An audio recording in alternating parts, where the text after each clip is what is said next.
Panibag may school year. Panibag mga classmate. Kumusta na kayo mga classmate ko dati? Hala, late na. Hala, dito ka rin. Magkaklase ulit tayo. Ikaw na naman.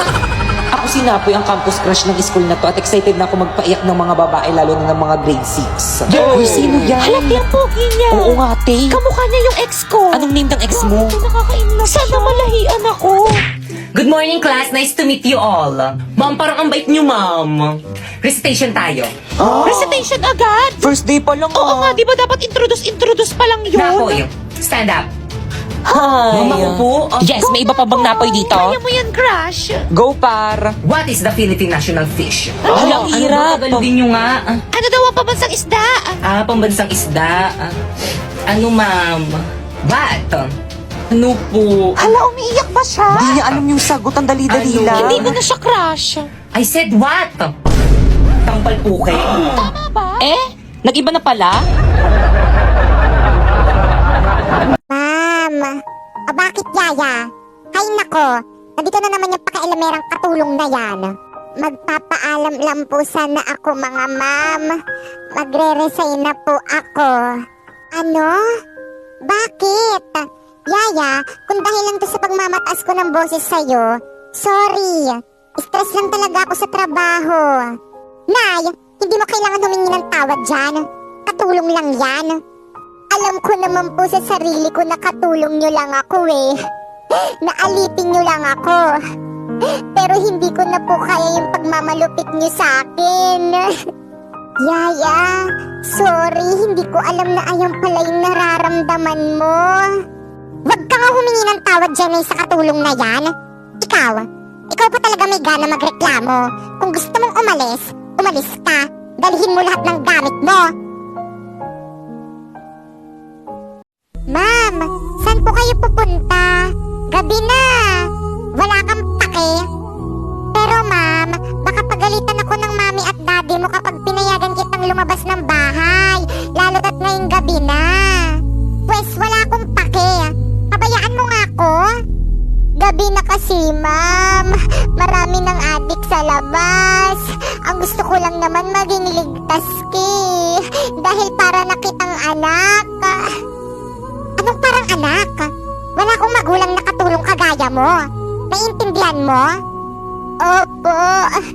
Alam ko naman po yun eh. Pag nalaman nila mama na gumala ako, kumanda ka sa akin. Tandaan mo yan. Masusunod po, ma'am.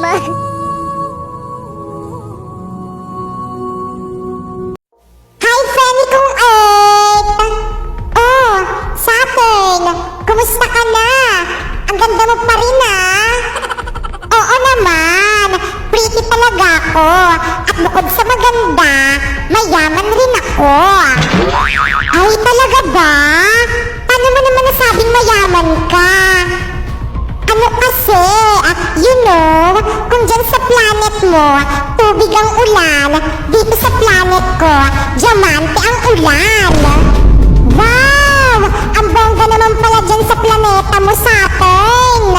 True! Kaya ano pang hinihintay mo? Itapon mo na dito sa planeta ko yung mga korap dyan sa planeta mo. Anak, wag mo naman awayin yung kapatid mo. Hindi ko yan kapatid. At isa pa, sampid lang naman yan tapos papag-aralin nyo pa. Nako, nagsasayang lang kayo ng pera. Pero, tay, tama naman po si ate. Sampid lang naman po ako sa pamilyang to. Kaya di ko po deserve na pag-aralin nyo. Buti alam mo, maglinis ka na lang dito sa bahay nang may silbi ka. Opo, ate. Mga bakla kong virus! Bakit ganon? Bakit parang humihina yung virus ko? Sige lang mga tao, mag-social distancing lang kayong lahat kung ayaw nyo kumalat palalo ang virus ko. So, kaya naman pala. HIV? Ang isa sa pinakakinakatakutang sakit sa buong mundo. Ako nga, kaya naman pala humihina yung virus ko. Dahil nagsa-social distancing yung mga tao dahil sa'yo. True. Dahil kapag hindi sila nag-social distancing, kakalat ang virus ko. Kung gayon, kailangan mo nang mawala para hindi na mag-social distancing ang mga tao. Para lumakas na ulit ang virus ko. Mga virus ko, paano ba yan? May mga nagsasabi na may vaccine na daw ang virus ko. Hindi ito maaari. Nasaan na kaya yung kapatid ko? Hoy, sino ka? Magpakilala ka. Pakilala ba ka mo?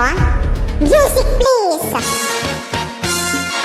Malaria. Ako po si Malaria. Lumaki sa tabing kanal. Kinakatakutan na virus. Kaya mag-ingat tayo sa akin kung ayaw niyang matigok. Malaria. Ow! Pwede ba? Tumigil ka sa pag-awit. Nakakarinig ang iyong boses. Ay, grabe siya. Ang bongga kaya. Hi guys! So ituturo ko sa inyo isa sa mga dahilan kung bakit maraming mga influencer dito sa may TikTok o di naman kaya mga vlogger ang yumayaman. So yes guys, ayan. So nagla-live kasi sila dito sa may Bigo guys ng 1 hour to 2 hours tapos yun, sumasahod na sila ng 10k to 50k a month. Again, hindi lang to para sa mga influencer o mga vlogger guys kasi para to sa lahat. Kaya ikaw rin, pwede ka rin mag-live dito at makasahod ng 10k to 50k a month. Basta 18 years old and above ka. Pero syempre guys, noong umpisa hindi ako naniwala lang ako nung nahawakan ko na yung sinahod ko dito. Syempre guys, para makasahod kayo dito guys, first kailangan nyo ng agency. So ayan, ang dami pong nakasali sa may agency namin ngayong buwan. At dahil may agency na sila, kasali na sila sa may agency namin, pwede na silang makasahod dito. Kaya ikaw kung gusto mo sumali sa agency namin, i-follow mo tong instruction ko. First, pumunta kayo sa may bio ko. Ayan, may link dyan. Ayan, i-click mo dyan ka mag-download ng Bigo Live para makasali ka sa agency namin. At kapag na-download mo na, syempre gumawa ka na ng bago mong account. Ayan, at i-follow mo ako dyan. Popoy Maliari 08 yung name ko dyan. Nagla-live ako every 8 p.m. Puntahan mo ako sa may live ko dyan kung may katanungan pa kayo kung paano sumahod dito. At kapag na-follow nyo na yung mga instruction ko, ayan, i-message nyo ako dyan sa may FB ko. Ayan, Popoy Maliari. Ako ang mag-a-assist sa inyo para magkaroon kayo ng agency. Hi guys! So today is January 3, 2023. So naka-uniform ako ngayon kasi pasukan na naman. Ay, ako pa nga pumasok sa school eh. So humarang yung pamangkin ko sa camera kaya pinaalis ko. Ako bida ngayon. At so yun, humingi lang ako ng baon sa nanay ko at ako'y aalis na. So bago nga pala ako umalis, kailangan ko muna magpaalam sa aking baby, Jack.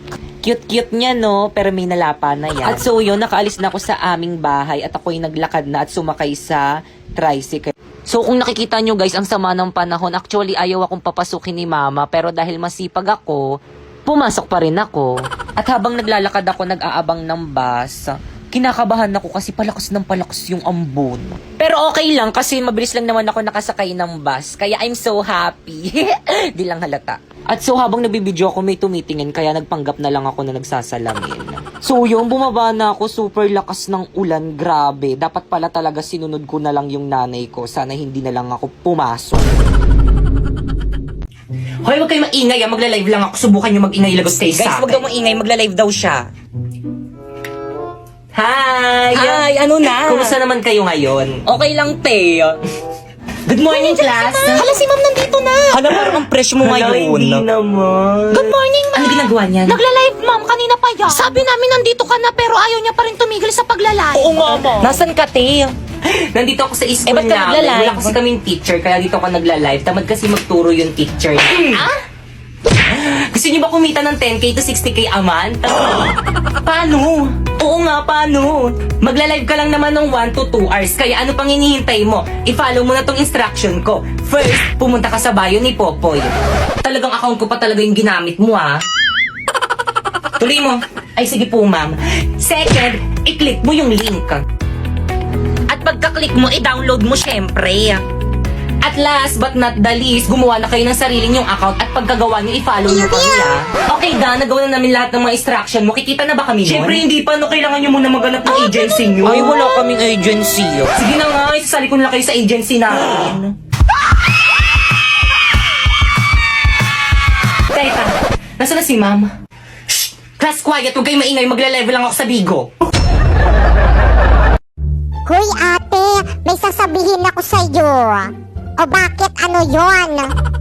Wag mo naman ako masyadong apihin sa may drama serye natin. Minumute ni TikTok yung sound natin. OMG! Patingin nga! Ah?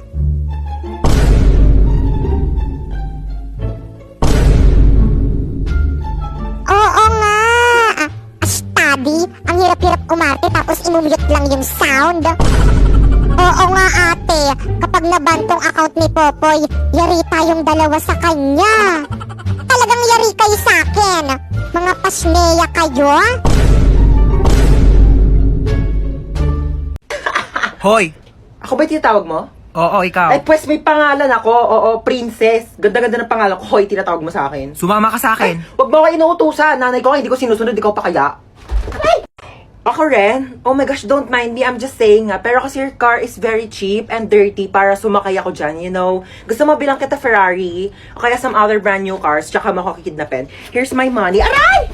Gusto mo? La, gusto kita. Ah!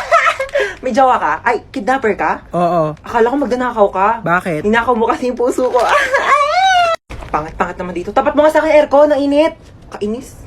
Hindi ko in-expect na makikidnap tayo ngayon, guys. E di sana nagdala ko ng maraming cash. Credit card lang dala ko ngayon, Like, barya-barya, 1 million na lang yung laman. May jowa ka? Ay! Anyari, kuya? Na-flat yung gulong? Yeah, parang ikaw. Ikaw nga, flat yung ilong mo? Bawiin mo yan! Ay! Tumigil nga kayong dalawa. Gusto niyo bawian ko kayo na buhay? Besh, ang pogi ng escort, no? Oo nga, Besh. Nakaka-fall. Mahulog ka sana dyan sa bangkito mo. By the way, Besh, gusto mo iboto kitang muse? Bagay ka naman dun eh. Ano ba, Besh? Para kang sira. Hindi naman ako maganda eh. Naku, ang ganda-ganda mo kaya, Besh, lalo na kapag nakaliptin ka. Ano ba? Hindi naman. Pero thank you. You're welcome, Besh. Hay naku, naniwala naman agad ang uto-uto. Hindi ka maganda, Besh. Hindi kayo bagay ng escort. Mas bagay kami. Duh.